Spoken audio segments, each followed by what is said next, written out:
A New Age server alarm and welcome back to Alert Tech Security. Today I am going to demonstrate how the SX5 is programmed.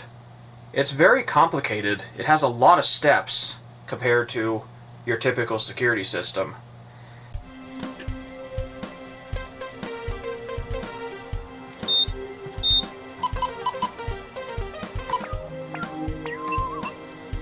Sensor 3, okay.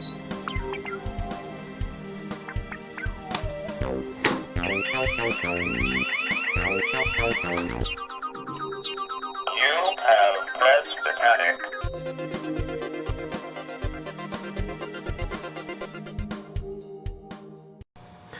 So I like to print out my owner's manuals when I have these panels, and this is the one for the SX5, as you have it a binder. But I just want to show you, even though it seems like a relatively simple system, it's actually quite complicated.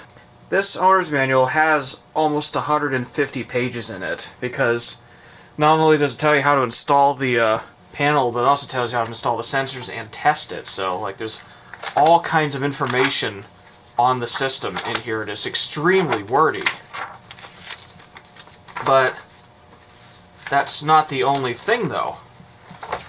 Part of the programming for an SX5 is done on the panel, but the rest of it is done on the CS4000 central station receiver using a remote connection to the panel. So now you have a separate binder for that, which is starting to slide off, and that binder is also even thicker. And it has an entire section on programming an ITI panel, such as an SX5. So these things are not easy to program, and they are better than some systems for programming, but they're not easy because there's so many steps needed to actually get one of these ones, get one running.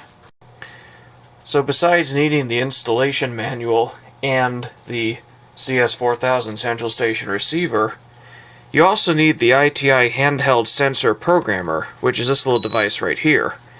These are just about impossible to find now, and I'm fortunate I was able to get hold of one, but without this you can't program the sensors, and if the sensors aren't programmed you can't learn them into the panel, so you have to have this tool. One thing that was interesting about older ITI systems is they typically didn't have an installer code for entering programming.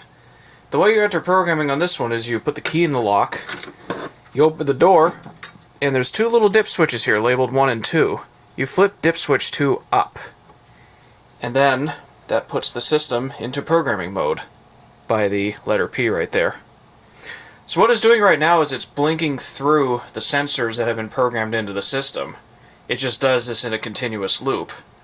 But the way you actually enter data is by using keystrokes on the wireless keypad. Or you can do it from the high-tech touchpad, but there's a step you have to do first before you can do this. The way these systems work is the keypad sends commands to the panel, and then the panel stores those commands in memory. It's a one-way thing.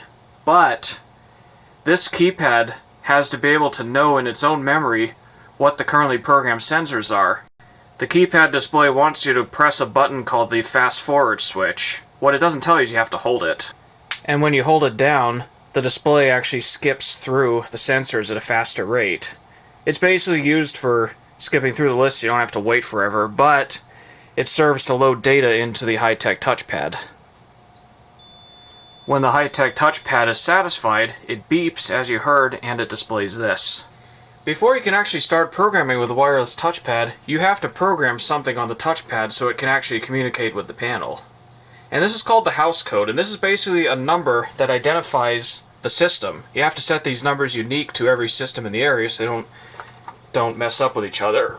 So I have the manual open to the house code page and explains how to do it. So what we need is the handheld programmer, and this plugs into a connector on the back of the wireless keypad, which is accessed by opening a door right here. See, there's the battery, there is the header that it plugs into.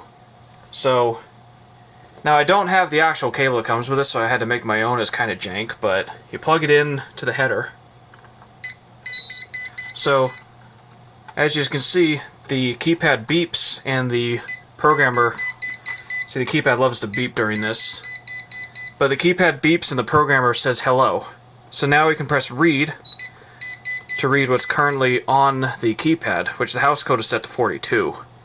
So at this point you can change it by entering a new house code, but I'm going to leave it alone. So I'll just press enter, and it says done. So now that that is programmed, we can unplug the programmer and put the little door back on the keypad. And the door just fell off. So at this point, all we have to do is just activate something on the keypad. The owner's manual wants you to hold the bypass key, which is this one. The display goes blank on the panel for a bit, and then it goes back to what it was doing. Programming the wireless keypad also programs the house code into the panel automatically. So now we can actually use the keypad to start programming the system. On the high-tech touchpad, this is a lot easier to do because it's hardwired. You don't have to learn it into the panel, so you literally just go to the house code section of the menu programming, press command, and then punch in the code, and then hit command again. So before we can actually start programming the system, we have to learn the sensors into it. So it's at this point the installer will go around the house and install sensors and everything. Now keep in mind, I don't have any magnets for these sensors, unfortunately, so pretend there's a magnet being installed next to it as well. On newer security systems, the sensors are programmed by learning them into the panel. So, like for example with the Caretaker Plus, you put in the sensor number, you put in the sensor type, then you trip it, and the panel just automatically knows what it is. That's not the case for the SX5. So I mentioned in the last video that the sensor numbers jump around instead of running consecutively, and there's a reason for this. Something that's very unique about these systems is that the sensor number actually defines the sensor type. So as you can see, there's different ranges here for different types of sensors. So you have to make sure you program the number in the correct range. Another thing too is that the programmer has a sensor type key, but this isn't the same as this. This sensor type tells you the behavior of the sensor, like do you want it supervised or normally open or whatever, because you can take a typical door window sensor like this one, and you can connect it to anything you want, because on the inside there is a terminal block right there. Like for example, you could hook it up to a motion detector and then program it to behave like it's a motion detector. So it gives you a lot of flexibility in that regard. So first you have to take the cover off the sensor. Then there's a little connector inside that the programmer plugs into. The first thing you have to do is program the house code. So you push house code, enter in the house code. Then you program the sensor number by pushing sensor number and setting that. Then you have to push the sensor type. I'm going to press 1 for a door window. Once you're done that, you press enter to save it to the sensor, and then you can just unplug it and put the cover back on. Now that the sensor has been programmed with the handheld programmer, all we have to do now is trip it so that the panel can learn it. And this is accomplished by just opening the door. So as you can see, the display on the panel is showing 35 because it just learned sensor 35. So you repeat this step for every other sensor you're going to install. Then when you've got them all installed, you can finish programming the panel. Because we have a high-tech touchpad, there is actually one additional step that has to be done for sensor programming, and that is to name the sensor so it displays properly on the display. So, with the panel in programming mode, so we go to Program Sensors, press Command, then you can either scroll through the list of sensors, or you can just punch the number for the sensor you want. Then you press Command to select. Then you just find the words you want. Like I'm going to call this one side door. So, side, and then... Now, if you know the number for the word or letter you want, you can punch it in instead of having to scroll through everything, but I didn't write them down, so... Once you're done, you hit fire to back out, and then there's the name. It's all saved. You get back out once other time, but... The menu on the keypad is a nice luxury for programming. because it just makes this panel relatively simple to do through the keypad menu. Now, you can still program certain things with this keypad, but it's done using series of keystrokes, like pressing police and bypass or fire and status and a whole bunch of other things, to enter in the command you want, then entering in the data after that.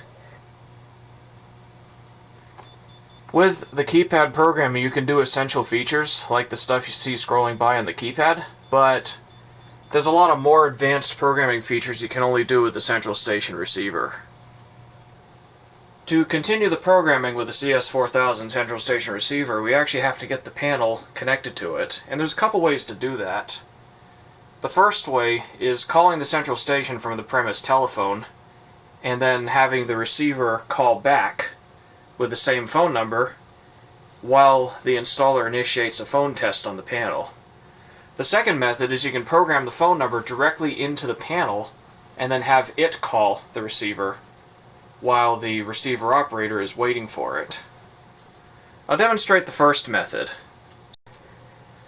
So now at this point, the technician needs to call the central station from the customer's telephone. My payphone is wired to the same phone line as the SX5, so I will be using that as the customer's telephone.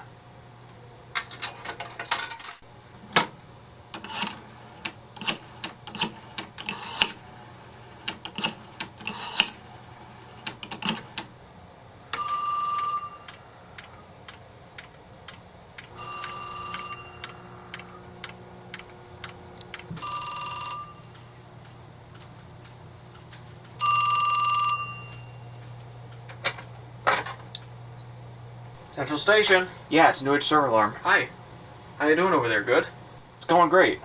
Alright, what's up? Got a new panel here to put in. Customer's name is Simpson. 123 Fake Street, Springfield. Can you give me their phone number, please? And the phone number is 522-0205. I will call you right back. Okay, thank you. Bye. So now, using a phone plugged into the back of the receiver, the operator calls the customer back.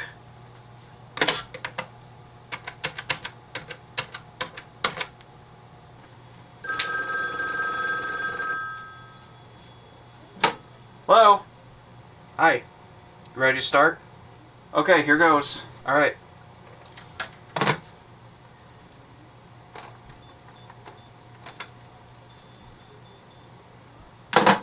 Now the operator has to get ready to answer the line by typing in a command. Right about now.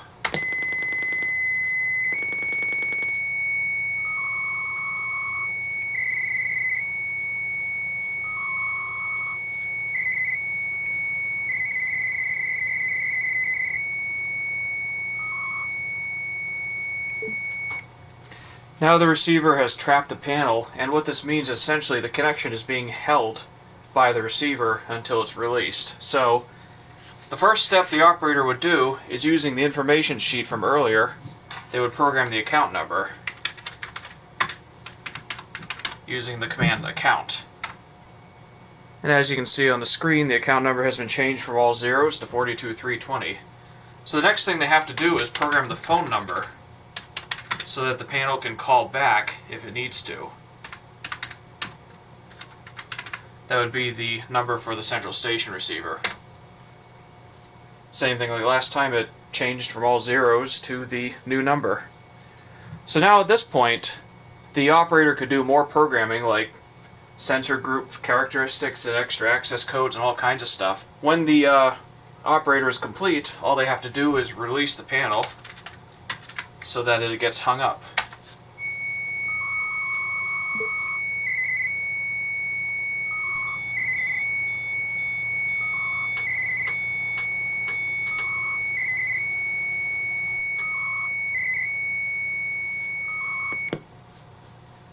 And that's it. The programming from the central station is complete. So that is it for this overview of programming the SX5. Thank you for watching, everybody. Please like, comment, and subscribe. And, you know, the usual stuff. There will be a part 3 to this, coming up next, showing off one of the really unique features of this system that, for some reason, didn't last, but it was something that made this system different. Have a nice day, everybody.